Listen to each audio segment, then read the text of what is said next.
Chip's Great Leap Forward consequences: over 10,000 Chinese chip companies closed this year. Economic collapse: she urges adaptation to hard times. China nears the eve of drastic change. China's economic conference seems to be high profile with loopholes.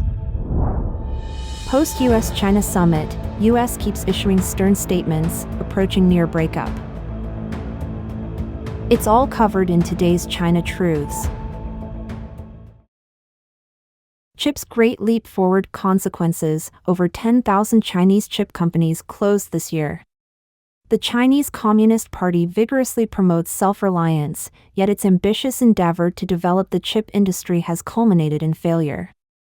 According to the TM Post, a Chinese online media platform that focuses on technology, as of December 11, 10,900 chip-related companies in China have had their business registrations revoked or suspended, marking an 89.7% surge from 5,746 in 2022. This translates to an average of over 31 chip companies being deregistered or suspended each day this year. Over the past 5 years, the number of domestically deregistered or suspended chip-related companies in China has surpassed 22,000. In addition, Q3 2023 reports from 151 Chinese semiconductor-listed companies show a collective operating revenue of around 352.3 billion yuan, over $49 billion, nearly unchanged from the previous year. However, the total net profit attributable to the parent company has sharply decreased by about 54%, affecting 111 of the 151 companies. For instance, AI chip design company Cambricon witnessed a 66.15% YoY decrease in Q3 operating revenue and incurred a net loss of 263 million yuan. The secondary market paints a challenging picture, with 55% of the 3,243 chip design companies reporting sales revenue below 10 million yuan, about $1.34 million. Analysis in the report indicates that Chinese chip design companies are poised for widespread losses this year.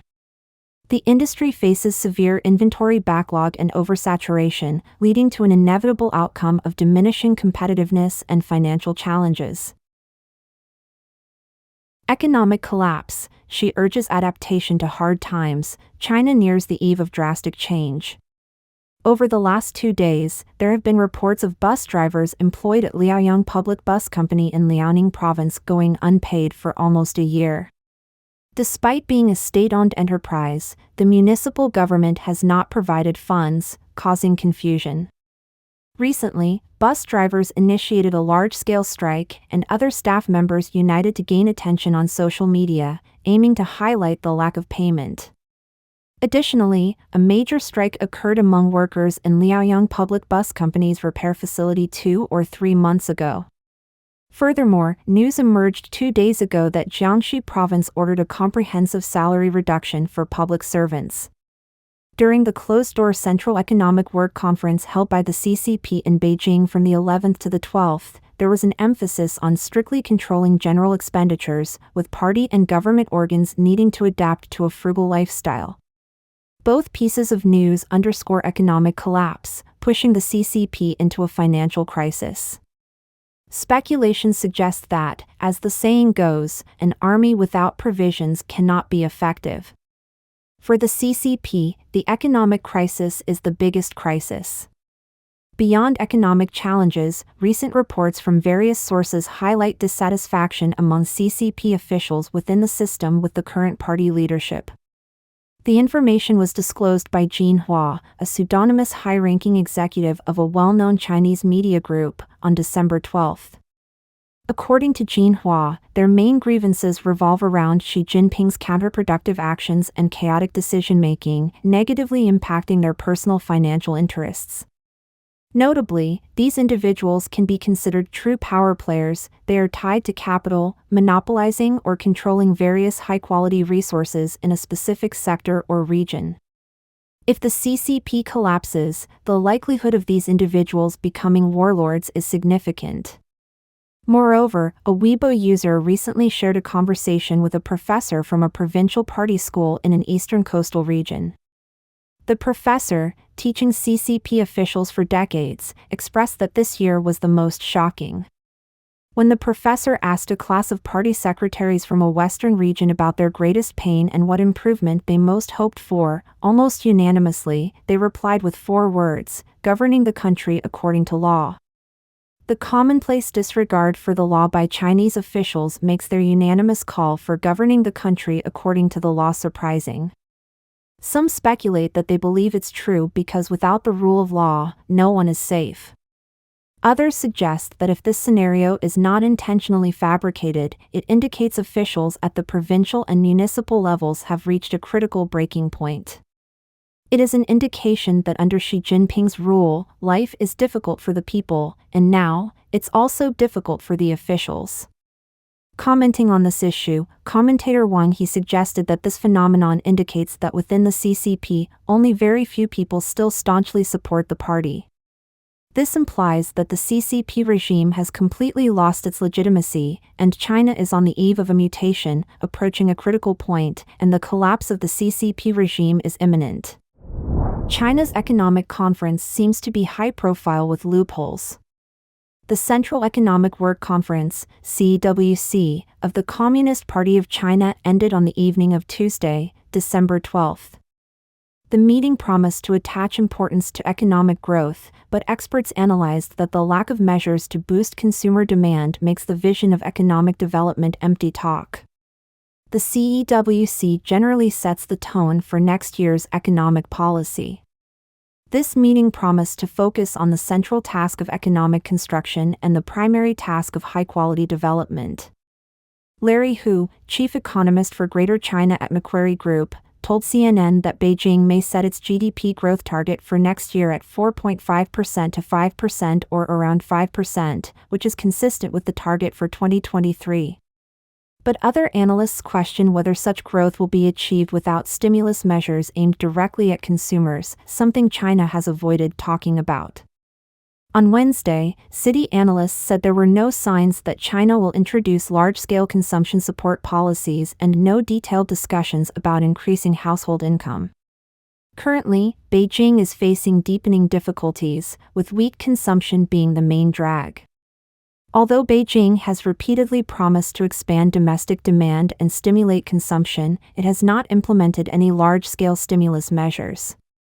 In August this year, the Wall Street Journal quoted people familiar with the matter as saying that Xi Jinping believed that promoting consumption growth is a waste and is inconsistent with the Communist Party's ideology.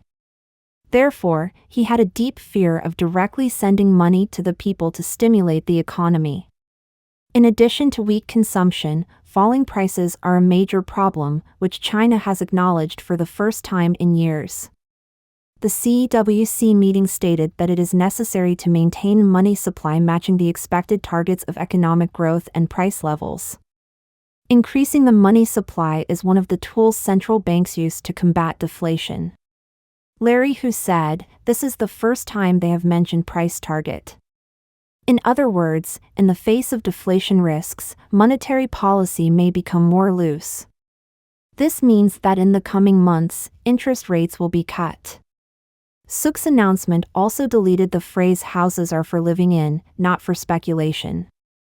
Communist Party leaders started using the term in 2016 when they began tightening rules on the real estate market. However, this sentence was omitted from the Politburo meeting of the CCP Central Committee in July this year, signaling a potential lift on real estate restrictions.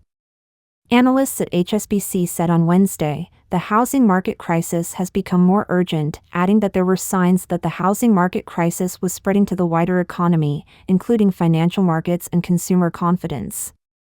The Chinese economy is currently facing a number of challenges: a real estate crisis of historic scale, a shadow banking crisis, local government debt risks, an accelerated withdrawal of foreign capital, historically low consumer confidence, historically high youth unemployment, slowing global growth, and geopolitical tensions with the West, VV. Post-US-China summit, US keeps issuing stern statements, approaching near breakup. After the meeting between U.S. President Biden and CCP leader Xi Jinping in San Francisco on November 15, nearly a month has elapsed, and the latest official statements from the U.S. reveal ongoing serious disagreements between the two nations. Some experts go as far as to suggest that the strong words from U.S. officials have pushed the relationship to the brink of almost breaking off. In a solo press conference following the summit, when asked if he still considered Xi Jinping a dictator, President Biden unequivocally stated, "He is. He is a dictator because he governs a communist country, and the form of government is entirely different from ours." On December 12, U.S. Ambassador to China Nicholas Burns shared his perspective on the U.S.-China relationship during a seminar in New York. He characterized the relationship as very difficult but very important, underscoring significant disagreements on issues such as Taiwan, the South China Sea, East China Sea, the Russia-Ukraine war, the Middle East situation, human rights, and more. Burns denounced China's recent aggressive actions against Philippine vessels, describing these actions as controversial, aggressive, and quite offensive. At the annual Defense Forum held in California on December 2, U.S. Secretary of Commerce Gina Raimondo attracted attention with her remarks. She not only identified Beijing as the greatest threat the United States has ever faced but also emphasized that China, CCP, is not our friend. Raimondo pointed out, the CCP is trying every day to figure out how to get around our export controls. This means that every minute, we must be vigilant to strengthen these restrictions and enforce them more rigorously with our allies. She highlighted the importance of communication with China for stabilizing bilateral relations but stressed that the United States must maintain full awareness of threats in national security matters. Raimondo affirmed, "We will never let China, CCP, catch up." In response to Raimondo's statements, Wu Yijian, founder of the Taiwan Jusher think tank and author of Breaking, the Sinicization of the CCP and International Awakening, described these words as almost breaking off. He posted on X platform on December 13, emphasizing that Raimondo's statement, "China is not our friend, nearly reaching a breaking point," underscores the United States' bipartisan consensus, making her warning highly significant.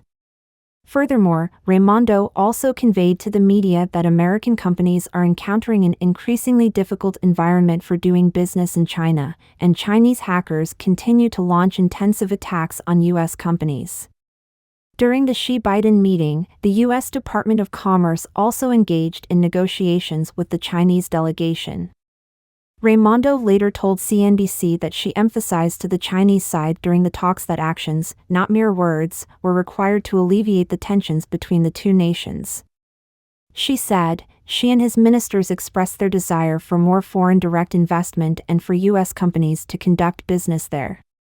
We told them, show us, don't just tell us, demonstrate it in reality. Do not steal our intellectual property, establish a fair and consistent regulatory environment, and refrain from targeting American companies." That's how we initiated the dialogue.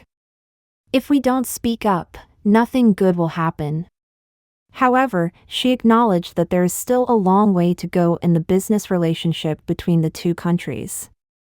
China needs to demonstrate to the U.S. its sincere intention for American businesses to operate in China, which includes protecting intellectual property.